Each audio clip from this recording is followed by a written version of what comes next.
Okay, we are in the process of recording and we will begin. All right, so the people that are online, yay! Oh, this is what makes my part of the job stressful, I have to say, is when technology doesn't work. So I wanted to introduce myself in the panel. Troy, do you want to start? All right, so my name is Troy. Tonight I'm going to be the translator to Spanish, just in case you need it. Yeah. Okay. I'm Kelly Sorzek. I work for District 15. I am the social work and school counseling coordinator. So I get the lucky privilege to work with all of the buildings with their social workers and counselors. My name is Nick Heiritz. I work for the Palatine Police Department. I'm assigned to the crime prevention unit. Yeah. You can just walk on straight. Thank you. Parental. Yes, yes. And I'm Greta Nielsen. I am co-owner and a psychotherapist with Illuminate Therapy and Wellness. We're an outpatient counseling practice, and we collaborate a lot with the district in providing these kind of presentations and working with kiddos within the schools. And as well as we're part of the United Palatine Coalition and the Wellness Action Team, which is also helping sponsor this. Whoever wants to go next. Hi everyone, my name is Susa. I'm the community engagement coordinator and community-based social worker at the Palatine Library. Hi everyone, my name is Colin.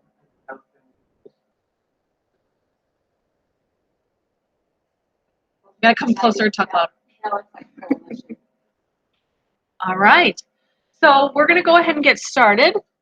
So everyone can see our kind of intro. So that is represented, the pictures represent all of us that are here. All right, now I'm gonna try to make sure this advances to the next one. This advances to the next one. That's who we are and our email addresses, if anyone needs that. All right, for those of you that are online, if you have any questions, you can put them in the chat. For those that are in person, if you have a question, feel free to stop us, ask. Everyone who submitted a question really prior to Friday should be answered through our presentation. If you submitted a question after Friday, we hope that we will get to it. Okay. Do we need Spanish translation? Okay. So, where you want to? Okay. All right. We always put in.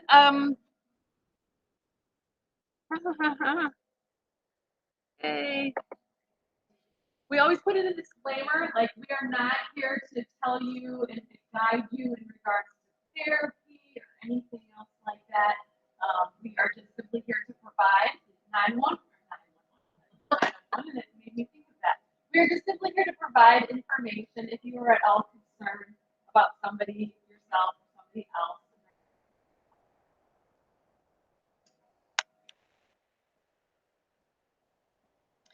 All right.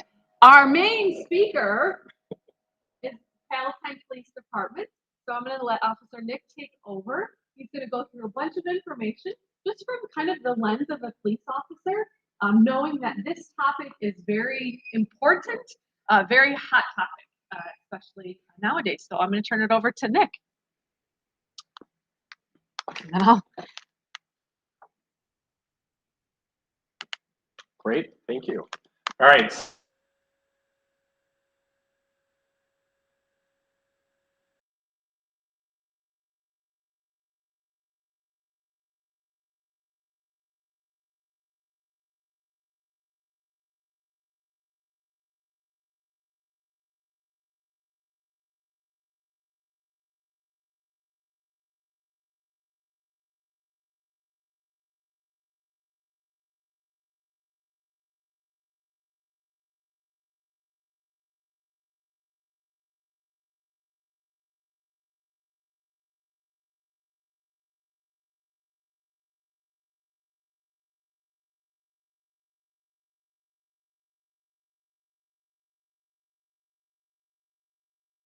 So I'm excited to be able to talk to everyone about it.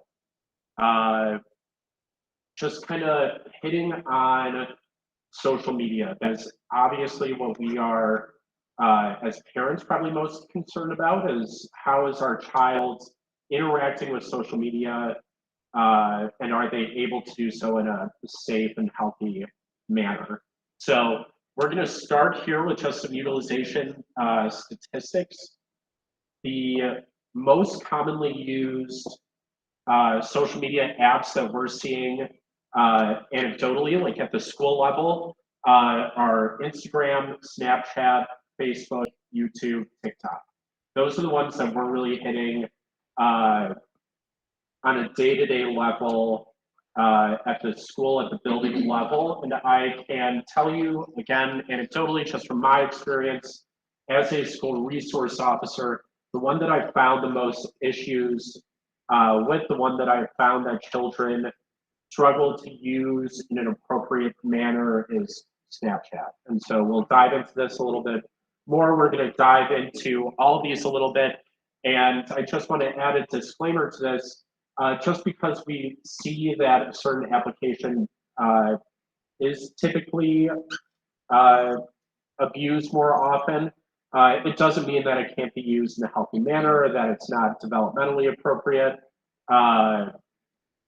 We, just want to add some safeguards around the use of these applications. So just looking at this little graph right here, we've seen a really big uptick in use of YouTube recently, of Instagram has seen over the last couple of years a really big increase in popularity, and we're going to dive into those statistics a little bit more.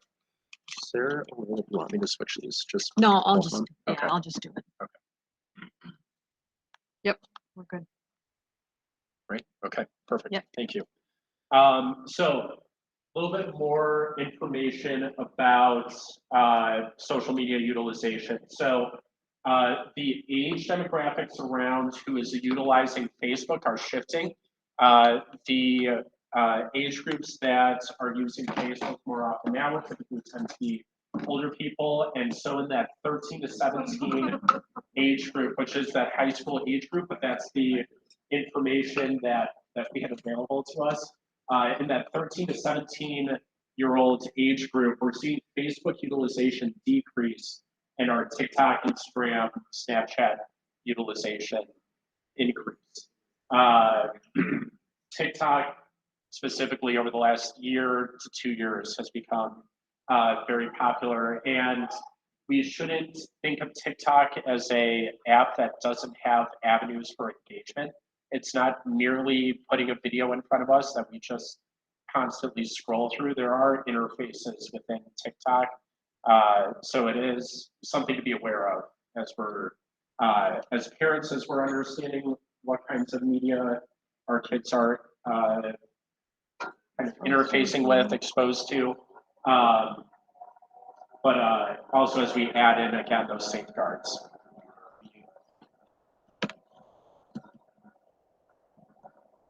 All right, TikTok. As TikTok describes itself, the destination for mobile videos, right? And that's really what the superficial level experience is with TikTok. It's video after video you're scrolling through, and the algorithm internal to TikTok will, this is a very superficial way of explaining this, will, based on the amount of time that you're engaging with a certain video or topic, will decide whether or not you get more of that topic or less of it, right? I have TikTok. TikTok can be used in a healthy way. Oftentimes there is just a clinical aspect to TikTok use. Is it good for children's attention?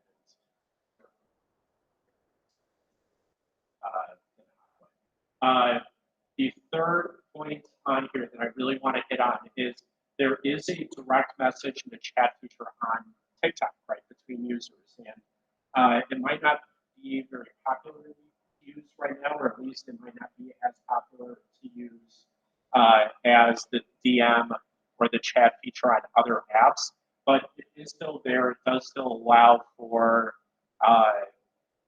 direct messaging between users via TikTok. And so when parents are thinking about what kind of parental control should I add in, or how should I restrict TikTok internally, that's something to look out for. It's something to be aware of. TikTok does have some ongoing child privacy and data issues being resolved at like very high levels right now. And again, that's more of an awareness thing than anything else.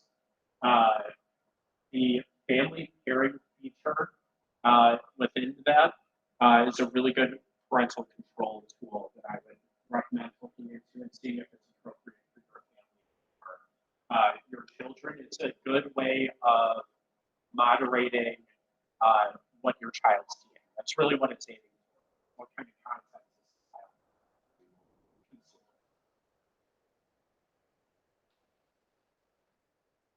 All right, Snapchat.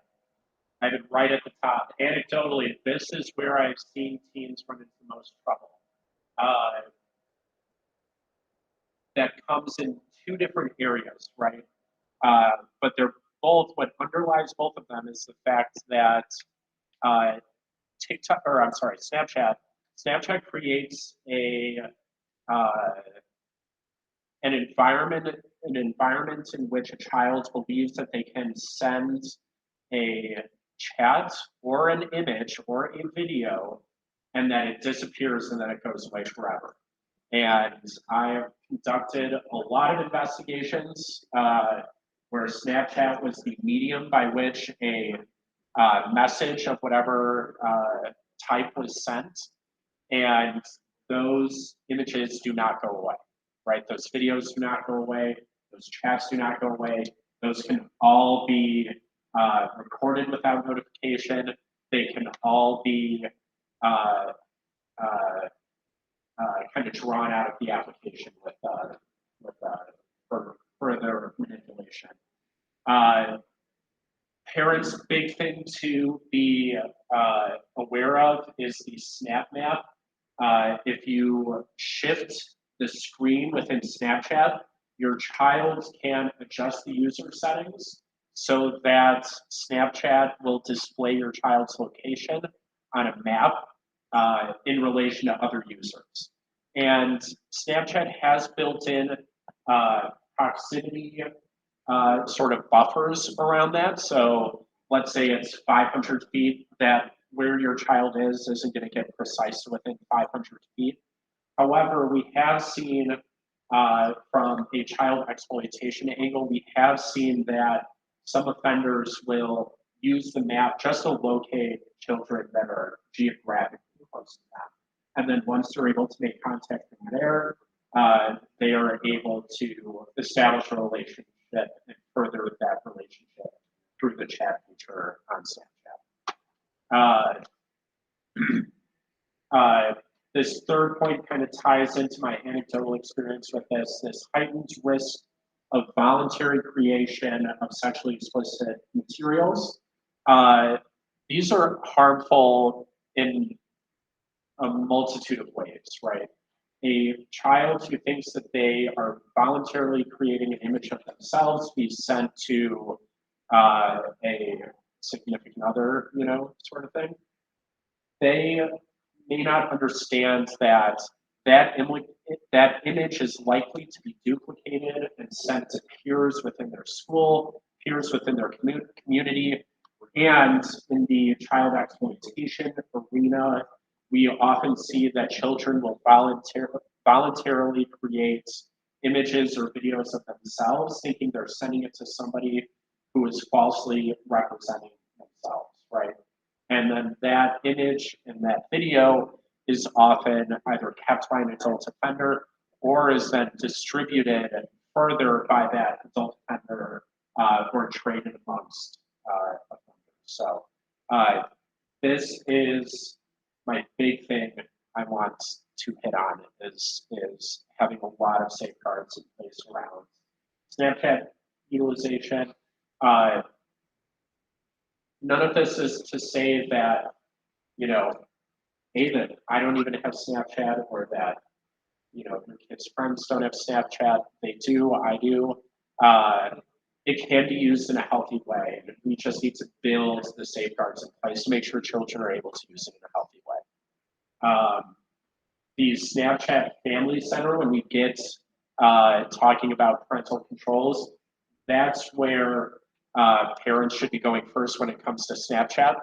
I just have a little bit of a perception around that. That's a pretty limited parental control. So there may be some additional opportunities to add in supervision and monitoring and moderation on top of that. Okay. All right, Instagram. Instagram's motto, bringing you closer to the people and things that you love. So this is somewhat similar to TikTok in that it is allowing you a feed of content to scroll through. However, it's either images or reels. The reels are somewhat similar to TikToks in that they're videos, but the Instagram algorithm is basically providing you with a feed of images from other users, whether you know them or not, based on what you are interested in. That kind of goes into the Explore page a little bit. So the Explore page can be selected within the Instagram app via the, I believe it's a magnifying glass. And that is an additional layer of the algorithm that what it's doing is it's populating the screen with smaller thumbnails of images or videos or content that the user might be interested in. And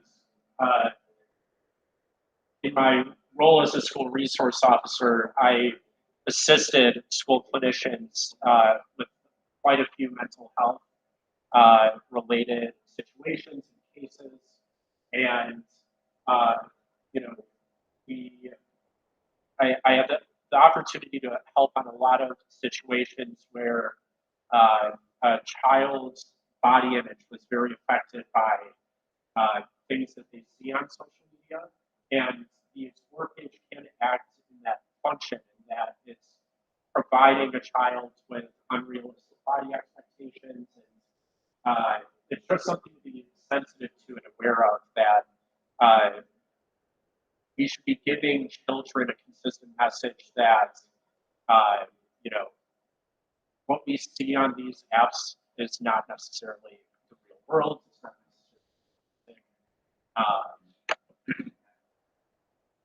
there is a practical user side tidbit here that I want to hit on, and that is that if your child is actively posting to Instagram, and this can be to Facebook as well, or to TikTok,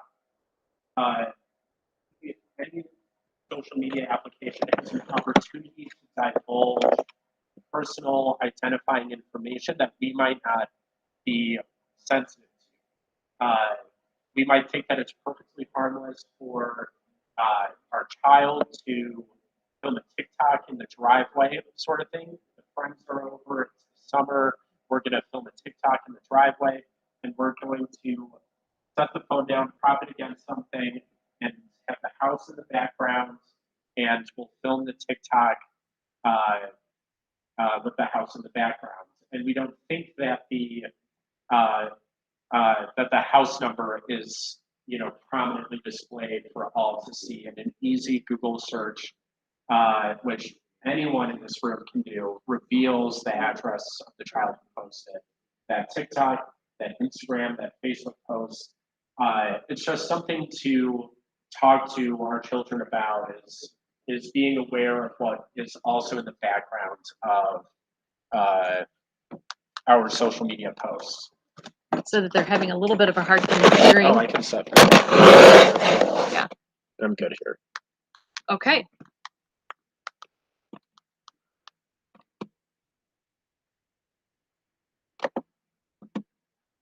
Cool. Okay.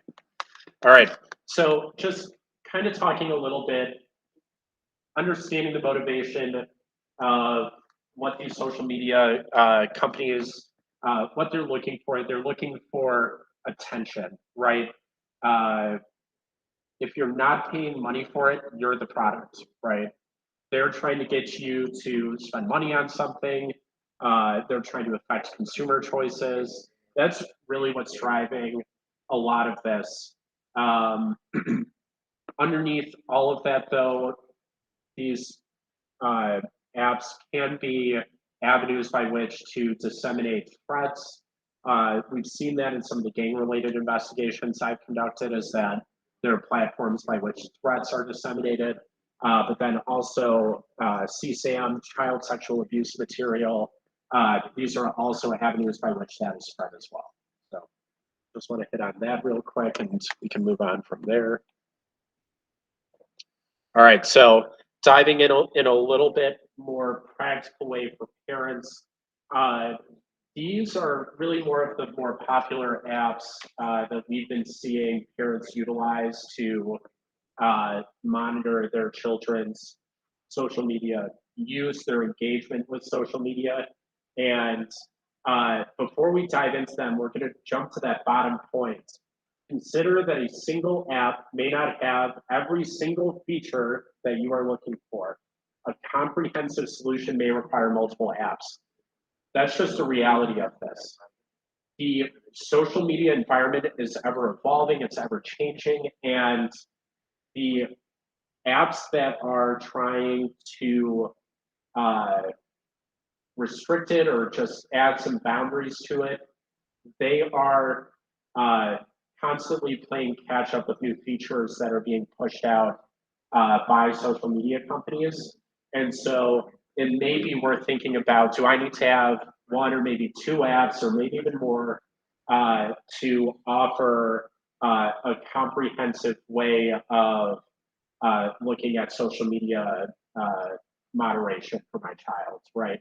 But so the popular apps that we've been seeing utilized most often are Bark, Norton Family Premier, Custodio, Life 360, Life 360, and Aura.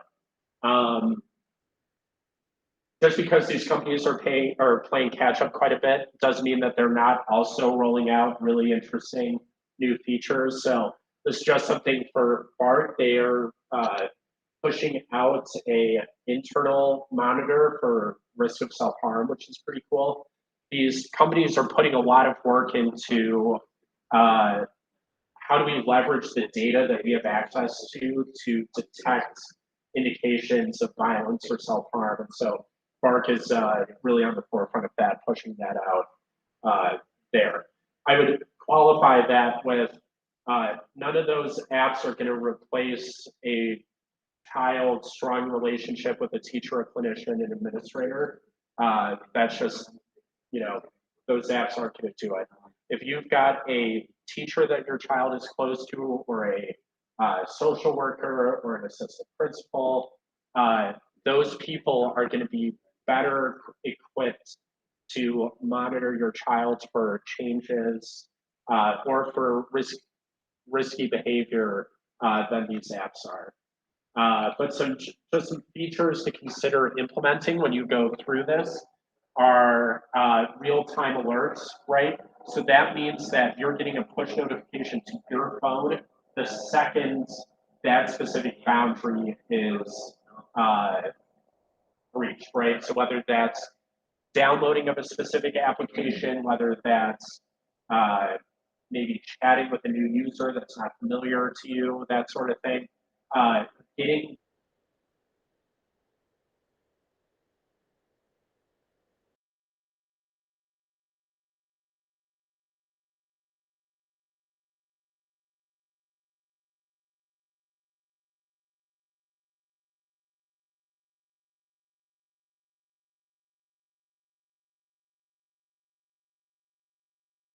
that instantaneous exploitative relationship between the child and the offender took place within about 12 hours over a weekend. So it's radically fast. It's incredibly fast how quickly these relationships are developed and how quickly our children are exposed to people that we don't want them having any kind of exposure to.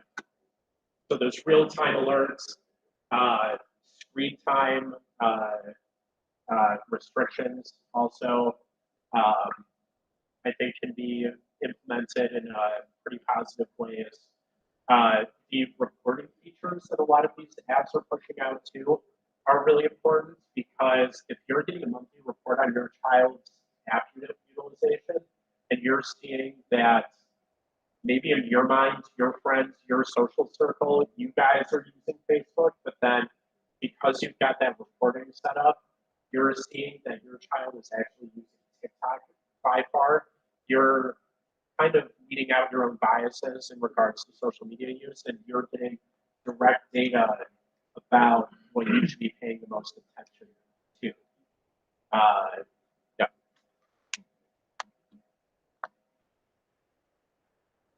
All right. So both, obviously, we've got two really popular uh, phone systems out there right now. iPhone and Android. They both have built-in. I don't know if I would say exactly parental control, but content moderation, screen time moderation sort of features. Android is through Family Link within Google. Anecdotally, I've had people say that they've had a lot of issues with that. So what I would encourage people to do is I would encourage you to go and seek out like PC Mag or the big computer publications out there, because they have really good guides on how to implement these features, because they're not super user friendly a lot of the time. iOS, their parental controls are largely built into the screen time function within the iPhone. So that's what I would be looking to first. And screen time really, it's really aiming for screen time, right? Like that's really what it's looking at, but it does also have content and privacy features as well. The kind of overarching message that I want to end this slide on, though, is that your child's phone is not their property. Your child's phone is your property, and you should be physically inspecting your kid's phone, right? All of these apps are great when properly installed. All of these built-in features are great when properly utilized, but they don't replace you physically getting into your kid's phone, knowing all of their passwords, and getting in there and inspecting it for yourself. It is an investment in time and in intention, but it's very important, not only for detecting risky behavior that might be going on through your child's phone, but also it kind of puts them on notice a little bit that mom or dad's paying attention.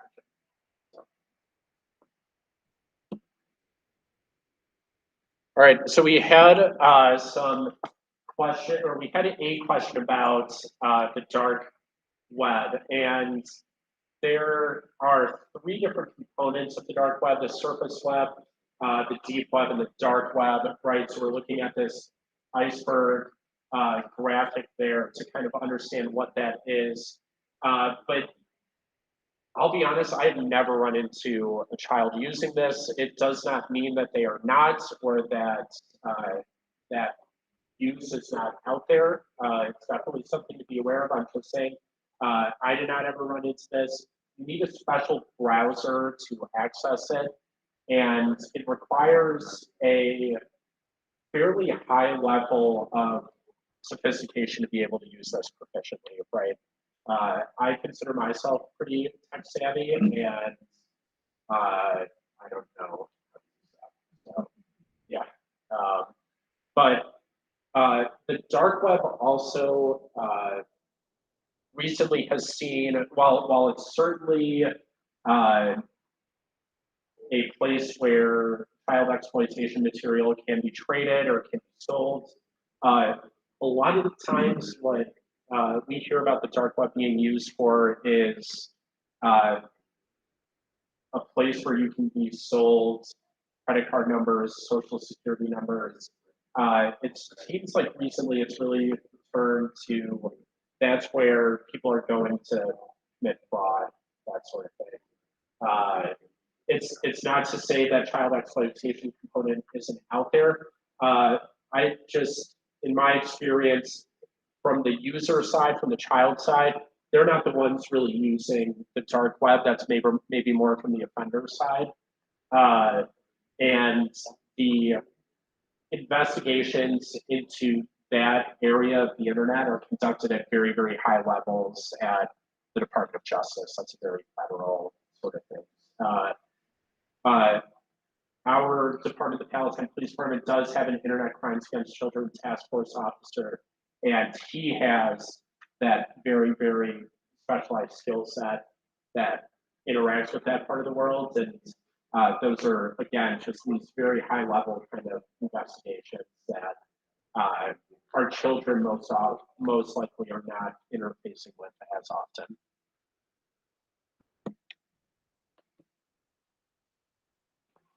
All right. Yeah. All right, so I want to make sure that the people online can hear me, Just so talk just loud. talk loud and close, okay? Yep.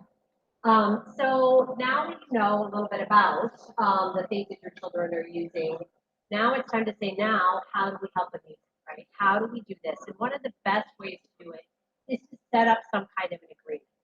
If you think about any other thing that we allow people to use that can be dangerous, right? There's a process. So imagine just driving, right? We just don't hand the keys to the kids and say, good luck, right? So we have to do this also with the cell phone. We have to start with little and then see what they can do, then we keep going, right? We don't start on the highway, right? We start on the back roads or in a parking lot. So that's what we have to do with this too. When you think of an agreement, you're thinking of this as we've got to start small and then build in the incentive. Right? It's so much easier to add than it is to give them everything and take away. We want them to begin to learn how to use it appropriately, effectively. We have to teach them. This is a skill. So we have to be able to educate them on what to do and how to do it. So the best thing to do is to work together on it. You can have the kids talk about, well, this is what I want. I think I should have everything and it should be unlimited all the time. Okay, that's what you want. And here's what we think would be appropriate for somebody your age. And so it's starting together, getting their ideas, and then you're talking about, okay, if that's where you want to be, how can we get there? So you're talking about time limits first, right? How often can you use it? When can you use it? So you're looking at times of day. You're trying to compare it with also sort of incentive, right? This is a privilege. It is not a right. And that's really important to remember. So, they don't just get it when they wake up and then they get to keep it in their rooms. What you want to do is be able to say, all right, this is good. Hey, if you get your morning routine done, everything's ready for school, and you have some extra time, well, then maybe you can use it for a little bit. Then you go to school, right? And then when you come home, get your homework done, do that kind of thing. Again, this is a privilege. You can use it for some time after that. And then perhaps there's some family time, dinner, whatever, and then maybe is there some time to check in before going to bed? That I think it's all individual. Every family will have their own rules about it. So that's also important. Just because the next door neighbor or Johnny's best friend is able to do it their way, doesn't mean your family has to. You have to recognize your child and their needs. Some kids are able to monitor it better, some kids are able to handle it better, some kids are a lot more impulsive and they're going to need a lot more limits. So you just have to keep saying, I know this family might do it that way, but this is what works for our family.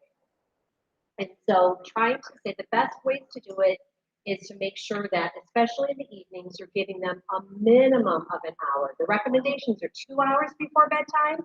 I think if we just think in this room as adults, that's hard for us to do. It's also hard for them to do. This is how they connect with people.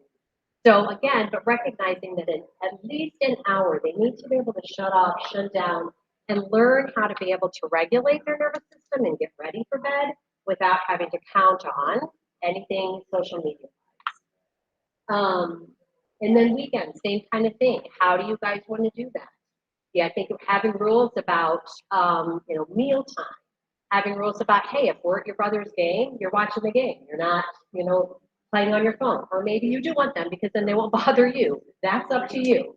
But I think, again, having these rules set up ahead of time is going to be super important so everybody knows what to expect. And then you can use those rules accordingly. Having morning and evening check-ins and check-outs. So in other words, this means that the phone gets handed to you. Okay, so at nighttime, they should not be having this in their bedroom. There really is no reason to do it. They might say it's their alarm. You can get really cheap alarm clocks. You can find ways to be able to wake them up without having their phone in their room. When they're that young, it's not. Maybe as they get older, that's something they can earn as they've proven themselves to be able to handle it. But otherwise, at least in the elementary age and even junior high, it is best to hand that in. Then they cannot have any access to it. You get to be the bad guy, right? We tell that all the time to the kids. Well, my mom won't let me have it, right? Okay, cool. That's not you saying I can't talk to my friends. That's saying mom and dad won't let me. So you guys need to be able to set those limits because they will not be able to. So handing it over, having a basket, they come home from school if they are taking it to school because you might need to contact them. Hey, you got to get a ride home or something like that. They might have to have it with them at school, but then when they come home, there's a basket. It sits there, right? That's where you charge it at night, something like that, where it is checked in and it is checked out. No cell phones at the table or during meal times or during homework. Again, these are rules you've got to decide.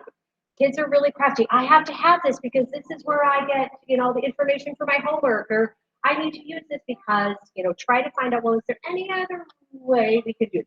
Or can we shut down some of those apps so that when they're doing homework, that's all they're using the cell phone for? But again, you guys have to decide how they're able to use it. If they have it there and they're using it for music, great, turn it over and they can just listen to their music. But again, a lot of this is going to require some monitoring for you and deciding, is my child able to use it effectively or is it getting in the way of them doing what they need to do? The other piece here is if you're expecting them to do some of this, I want us as parents to also recognize we have to model some of this too. If you say no phones at mealtime, and in mealtime you're on it, your own phone, that's really hard for them to see, well, why is it important for me but not for you? So we want to be able to also monitor, hey, we can also have some time away from our phone too. So really try and work on that too. When you're expecting them to do something, try to do it yourself as well.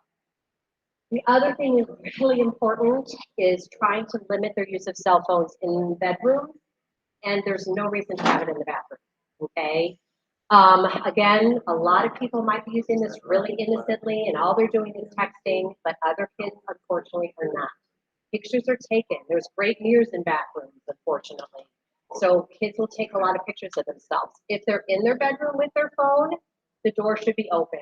There's no reason for a door to be closed unless you're doing something private, which means there's no reason you need to have your cell phone in your room.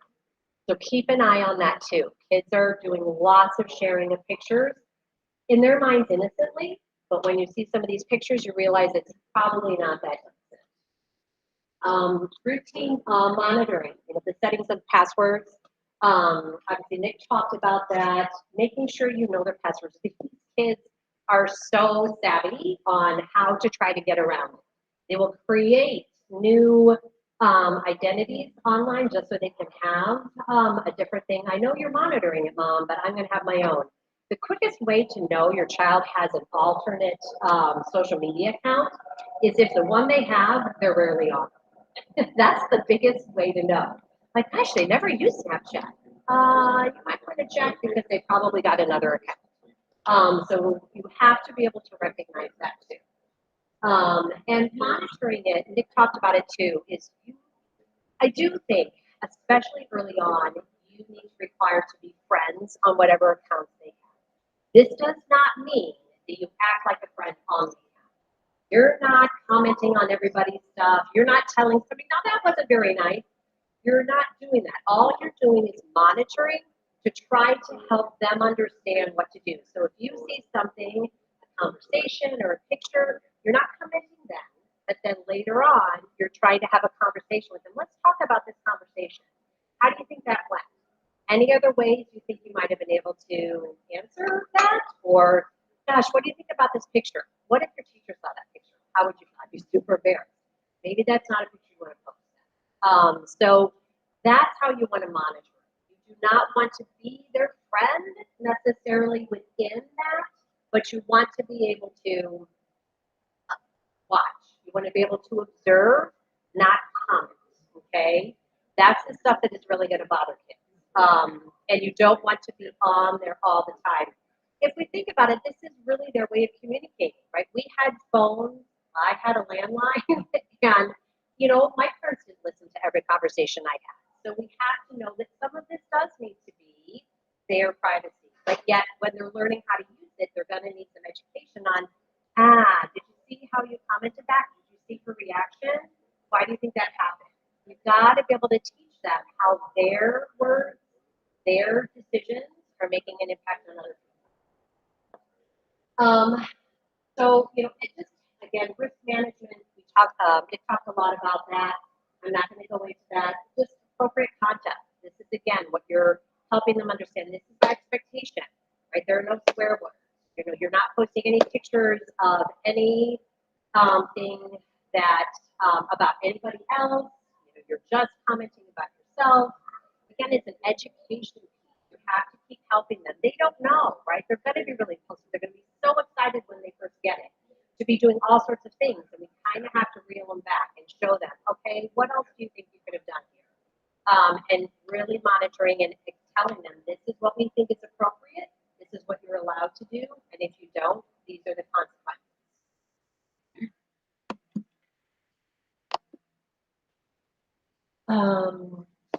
So, same kind of thing. Steps to promote responsible social media. Talked about it. Setting reasonable limits and follow them yourself. Keep devices out of bedrooms. Monitor the accounts. Explain what's okay and what is not okay. These are all things that we talked about.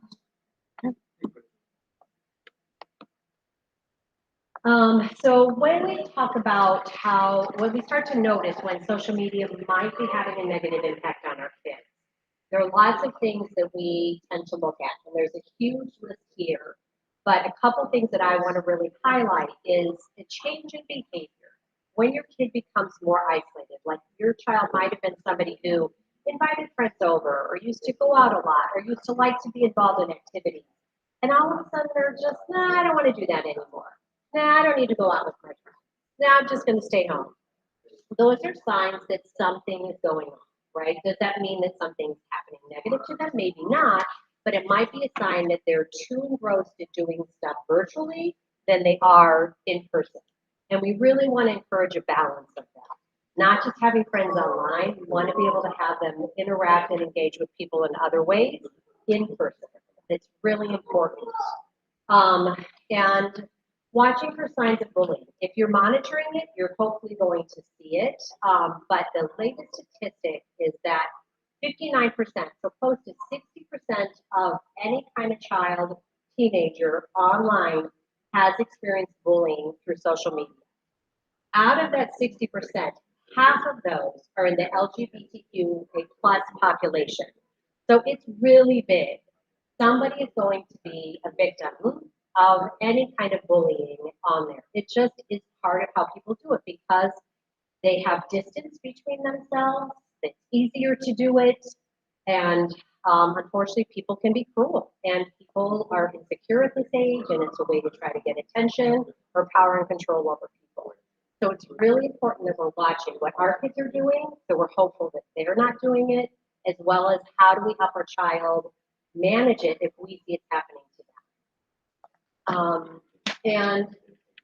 Any kind of, a lot of times what we'll see is that when it's time to give up the phone, I can't go to sleep unless that's when we start realizing, okay, we're creating some kind of dependency here. And how can we help them start to learn it is all right. You don't have to answer every, I think a lot of kids get really worried about if I don't answer, there's this conversation going on, and what if they have to put it down for dinner, and then they're going to be talking about them without them there. There's a lot of anxiety created through use of social media or even just texting. So if we're practicing taking breaks all the time, they're going to be used to it.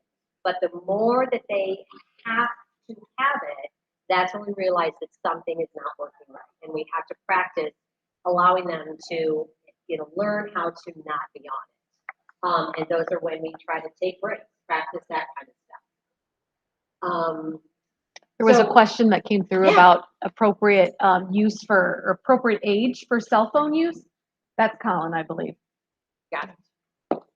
And so I just wanted to share like very popular questions about electronics. I especially see this a lot through therapy and So counseling. you'll have to be close. Yes.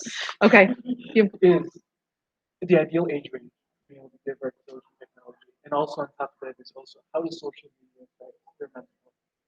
So the ideal age 10 to 12 years old. The reason being is because we see this as a transition period between when they're still going to be able to have that grasp of the family, of being able to start to articulate and understand more complex concepts, but they're also not searching for the individuality they have through adolescence. So that's the sweet spot of when we want to start trying to implement technology and social media. Now, that can be restricted depending on things like if the child walks to school, if they're looking over siblings, things where they need to keep consistent communication with parents. Then that could be if it's social media earlier on, just more for contact with family. Now, some of the other things can be a consideration for buying, talked about previously, is things such as making sure that how well can they manage conflict? How well can they exasperate current circumstances? If they're showing irritability or frustration, loss of interest in things they normally enjoy, then there might be some hesitation giving them social media that can make them either feel worse or reflect on themselves in what it's like. Other things might be how a child's adjusting to reasoning across evidence. How well is their judgment? Are they fairly impulsive? Do they follow through with decisions? Is it when they're given an opportunity, do they just go and follow through with it? That is a primary concern for when you're giving social media because it gives you less powers, especially considering they're going to want to take a lot more than it's tough to influence. It's especially prevalent, at least when I'm talking with clients during sessions, is they oftentimes use social media through video game consoles and other devices. That's something you want to take note of too. It's not just cell phones, it's that if they're using like a Nintendo Switch or something, is that they'll get through their accounts, they'll say they're talking to them. That's where it starts. You have to get more intricate. Yeah. And then, Oh, was there another one? Yep. and Oh, that one didn't click. All right, now we're there. And so then the last portion is how will social media affect so it can affect in various ways. Normally through exasperating current circumstances. So some of the things, the positives would be like, of course, increasing socializing with peers, awareness of self, both self-expression and all these things. That can be helpful, which is why we want to lean more towards adolescence rather than the negative impacts, of course, can be stimulation before sleep.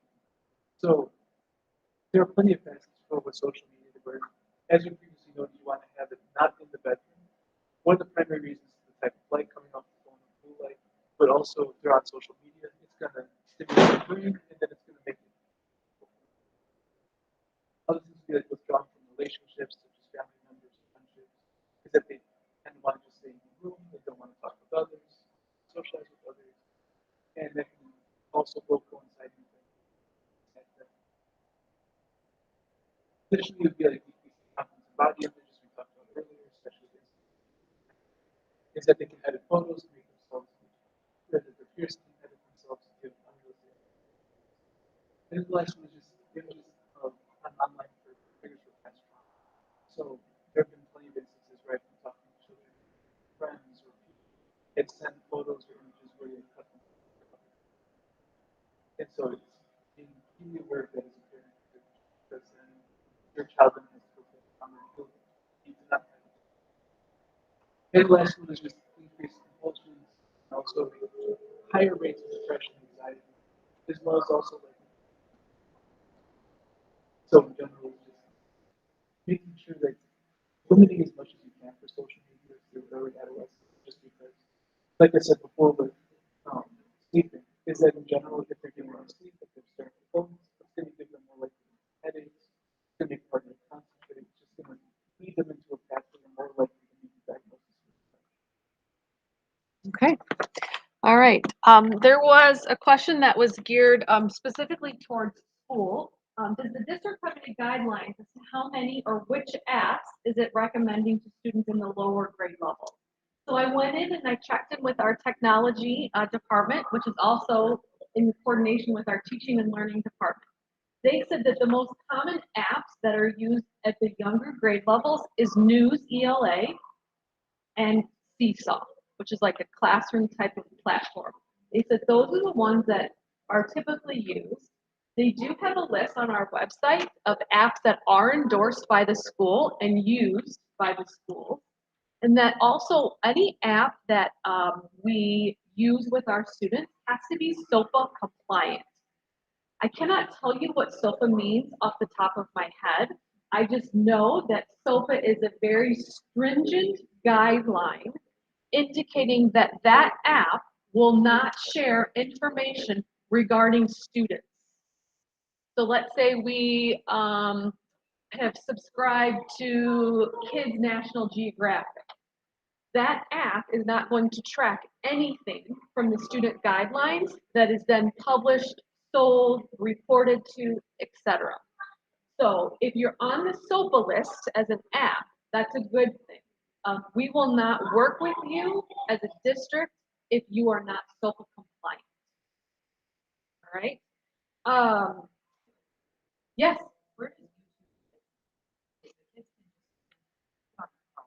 Yeah, so that was another question that came in late earlier this week was about does the district, like how does the district handle kind of the overall limits of Chromebook? And then is it something that the parents can buy to do the same type of limit? I would say that YouTube is a sticky, tricky one because often YouTube is used very appropriately. Let's watch this science experiment. And then all of a sudden you end up at a site that you're like, oh, how did I get here? The system, the district system is set to send alerts when there is any certain words that are searched up on YouTube. So there are several protocols in place that the district has. Because we allow kids to do YouTube, what we're doing to protect that. So an administrator will actually get an email, and correct me if I'm wrong, we have Megan McFalls back here. She's the assistant principal here at Virginia Lake. I know the administration is alerted to any time there's like a warning. If there's certain words, again, there's a whole long list. The student searches for that. If there's images of that, etc., it automatically throws up a red flag. Administration is aware of it right away. Is that only when they're on campus though? So if they go home, they're on our Wi-Fi? Correct. It doesn't pick it up? Correct. That's my understanding because it's connected to our Wi-Fi district system. So yes, when they're at home and they're on their own Wi-Fi, yeah. Yes. Right. I will tell you, my kids are here. They're both in high school. They probably would not like me using them as examples, but I was the strict mom. I had to approve anytime you wanted to download something. I used it through the iPhone feature. I restricted what movies, what music, all kinds of stuff as to what they can and cannot do. I don't know if it's because I'm a social worker and I'm the one who deals with kids, and I've seen the messes that kids have gotten into. Today I had a presentation at one of our area elementary schools, and I talked specifically with the sixth graders about social media. Things off the top of my head that were concerning. How do you handle friend requests? I accept everyone who wants to be my friend. Oh, we got to talk about that. What do you mean? You know, so then we started talking about fake profiles. And do I really know that that's Sarah from Lake Louise or Sarah from Winston? They say that that's who they are. And kind of going back to what Officer said, that notion of this fakeness, the deception that is happening online and social media is huge. And our kids, multiple, today alone, said, I don't know who all my friends are. I just know that I have, 3,500 followers, whatever the case may be. And it's like, oh, stop, we got to go back to this. When we start talking about fake profiles, What do you mean a fake profile? That was to some of them a complete foreign concept. They genuinely believe that nobody would do that. Nobody would make a fake account. Oh, yes, they would. Exactly. I grab his phone, I'm like, what are these Gmail accounts? And what are you using? Like, who are you? Yes. What do you need this for? Exactly. The comment was about having like I their, mean, they're smart. right. Oh, absolutely. They are way more tech savvy than we ever will be. Even when we think like I'm a Life 360 person. Again, when my kids were younger, we didn't have Bark and all of those other options. It was me scrolling through at night. Oh gosh. All right. Let's mark this for a conversation tomorrow because we got to address this. So I'm thankful that there are media tools out there, but I want to reemphasize nothing replaced the human eye. All right. Kids these days, I mean, I heard them say it today. Well, it's my phone, it's my property. You know, the school can't look at that. Actually, they can. Go ahead. So how do you let them accept your friend? Or how do Yeah. you figure it out? So, I mean, I can only speak on my behalf, but I would say I have conversations. Who is this? Let's go through randomly. Let's look at who you're following. Who's following you back? Because if you post a picture, you are now allowing all of your friends, followers, whatever, access to that. And they don't think of that in the moment. It's very much like, ooh, that's a good shot. Let's pick it, and then send it off. And they don't think of the long-term ramifications. So I would spot check. Who is this person? How do you know them? Well, they found me because of whatever. Do you know them? Do you know who they are face to face? No. Then they shouldn't be your friend. You know? So I felt like it's very diligent effort on the adult's part to build that into their like normal protocol kind of as a parent on how to handle this. Because there isn't going to be a one size fits all. So I wanted to make sure that we at least addressed the District 15. There was a question about like if the library had any books to help parents.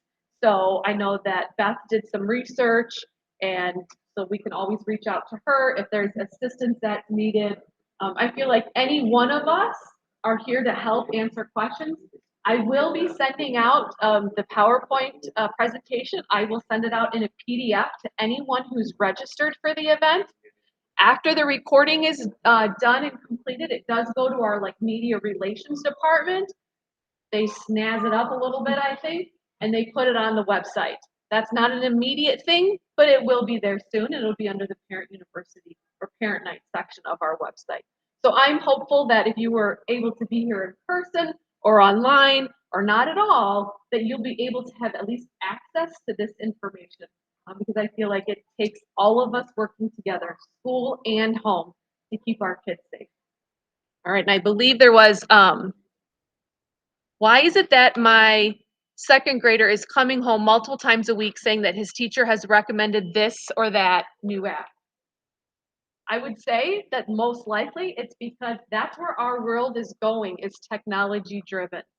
We have one-to-one devices all the way down to what grade level? Yeah. But it'll be all within a short period of time.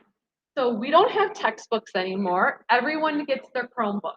And so everything is app driven. So it is going to be common that we are going to have kids younger and younger start talking about apps and having it be kind of their common language about this app or that app. So just that is where our world is going. Think of how many of us, I don't know, I sit and use my computer all the time. That my phone, etc. That is just the world we live in. And whether it's right or wrong, that's a whole nother conversation for a different night.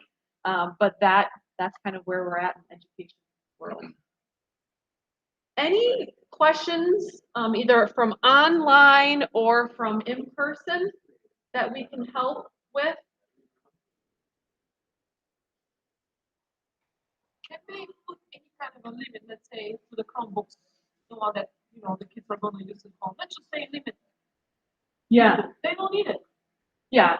So, I mean, at school, we definitely can put limits on it, but once they go home, you guys can put the limits on. We have noticed that there are certain students, that will expend an exorbitant amount of time on, let's say, iMovie or some equivalent of that. Then that's the case, then administration can definitely shut down, block sites, block apps, or put time limits on apps. I would say that's more of an individual basis, depending on what that student needs. So, but during the school day, we're not going to limit the time because we don't know what's happening this period to this period to this teacher to this teacher. So that's why we don't do a time limit. But you can, through like phones and stuff, you can put a time limit on. And I personally like that. Once you hit your limit, sorry, you got a 5-minute warning. How are you going to choose your last 5 minutes? All right, we are here to stick around for a few more minutes, so feel free to talk to any one of us. We do have some handouts. For those of you online, the handouts will be in the PowerPoint that I send out as a PDF. If you have children, I'm sure they're waiting for you and excited to use you. All right, thank you so much. Thank you.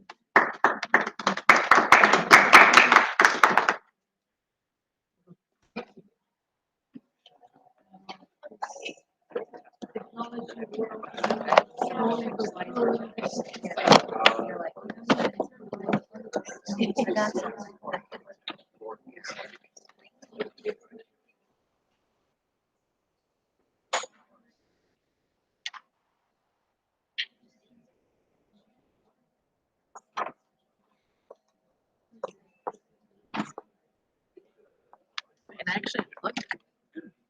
I can't hear.